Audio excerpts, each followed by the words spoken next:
Alors bonjour à tous. Je vais vous envoyer quelques petites vidéos comme je vous ai dit dans le mail que je vous fais passer en même temps.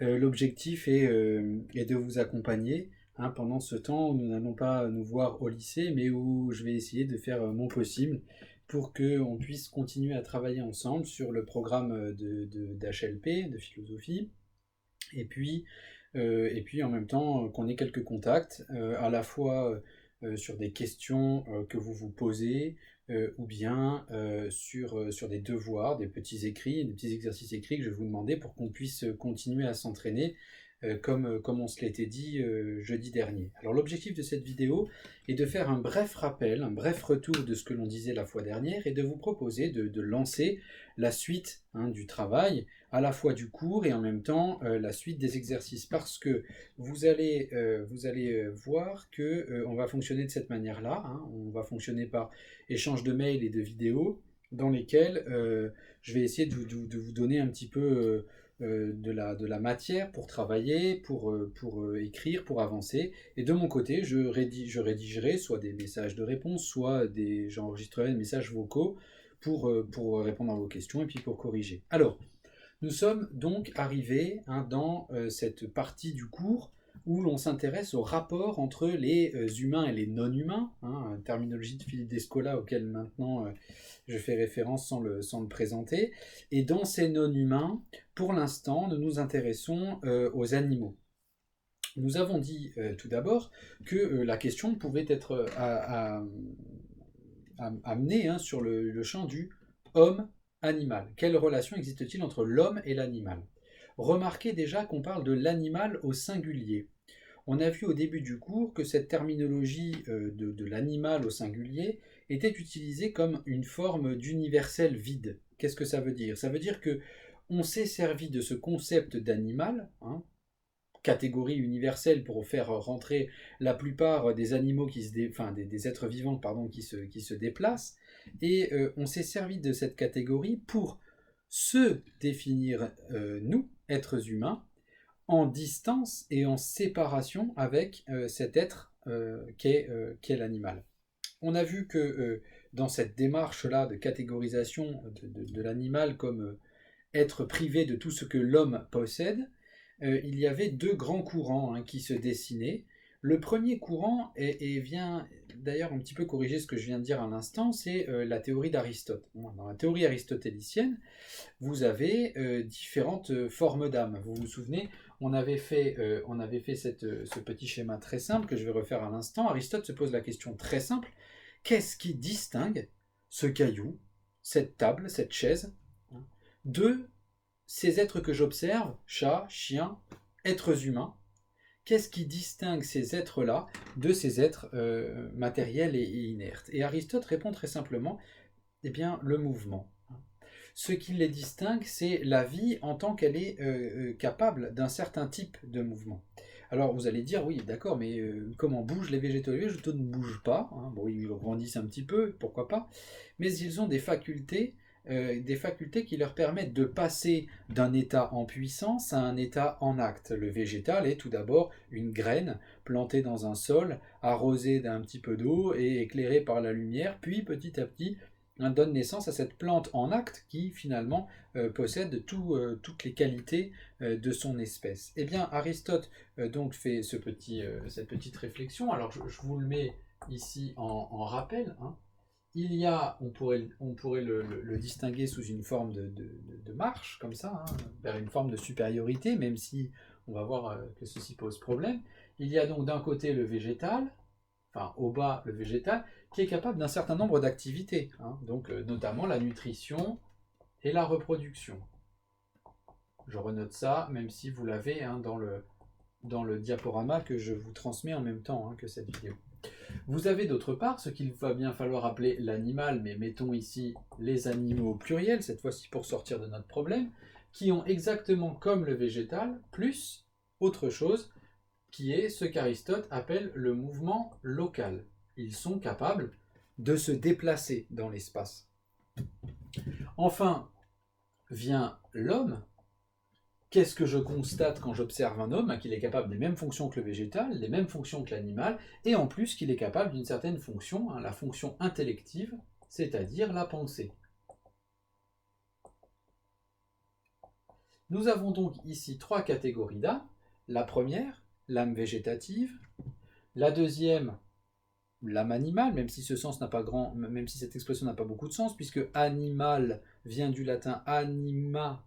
On reconnaît la racine qui veut dire tout simplement âme, donc il y a une âme animale, bon, très bien, qu'Aristote appelle l'âme sensitive, puisque l'animal est capable de sentir un certain nombre de choses. Végétative, sensitive, et ici intellective, comme on l'a dit à l'instant. Pardon, intellective.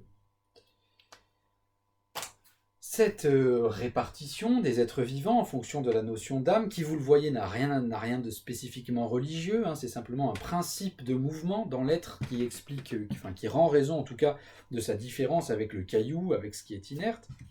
Ce modèle-là a tenu assez longtemps jusqu'à une certaine représentation de l'animal et du monde vivant.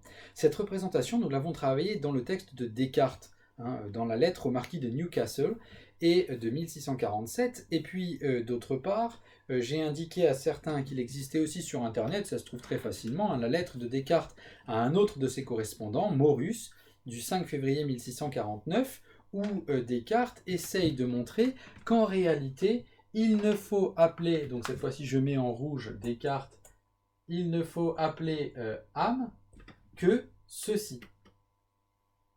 Ainsi, si j'appelle uniquement l'âme, la pensée, je vais pouvoir dire très facilement qu'il existe à l'intérieur des êtres vivants des êtres qui sont d'une certaine manière simplement vivants, c'est-à-dire au fond ce qui n'est pas de la pensée, donc de la matière, et qu'il existe à l'intérieur de ces êtres vivants encore un être qui est à la fois vivant mais capable de dépasser cette simple condition matérielle, et cet être c'est celui qui pense, c'est l'homme. Il y a donc, à partir de ce moment-là, une rupture assez nette qui pose comme principe que l'homme est le seul être vivant qui pense. Et c'est ce qui fait sa différence radicale d'avec les autres vivants. Alors, on s'était demandé en cours comment une chose pareille peut-elle être avancée. Comment peut-on dire brutalement comme ça, l'homme est le seul être qui pense, les autres êtres ne pensent pas, ne sont que matériels et donc ne sont pas guère différenciables de machines assez complexes. Et on s'était intéressé à ce texte particulièrement intéressant de Descartes, cette lettre à Newcastle, dans laquelle il va raisonner d'une certaine manière. Alors je vous invite, en même temps que vous regardez cette vidéo, juste après, à lire attentivement le texte de Descartes pour vous apercevoir d'une petite subtilité. Descartes ne dit pas simplement les animaux ne pensent pas. Il va essayer de justifier cette thèse assez radicale en essayant de comparer le langage humain et le langage animal.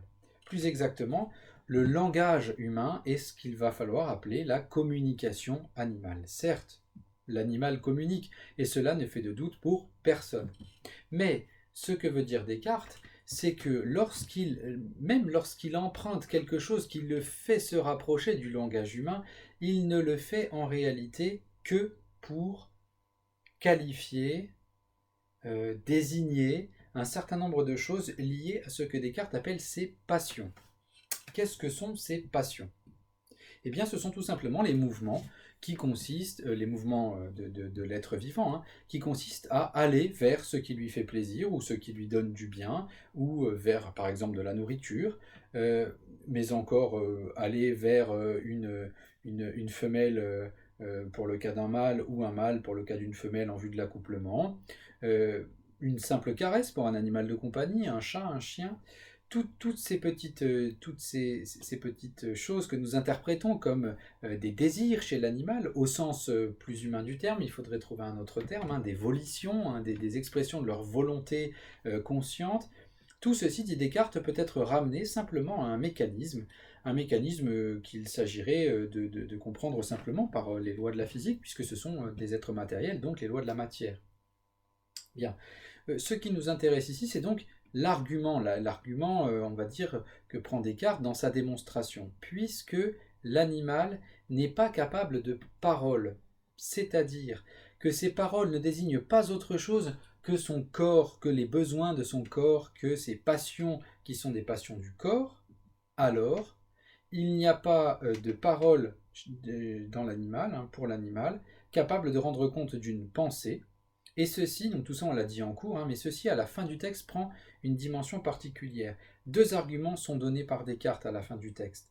Premièrement, s'ils étaient capables de nous transmettre des pensées, dit Descartes, pourquoi se contenteraient-ils de nous communiquer simplement ce qu'ils ressentent au niveau de leur passion, au niveau de leur corps?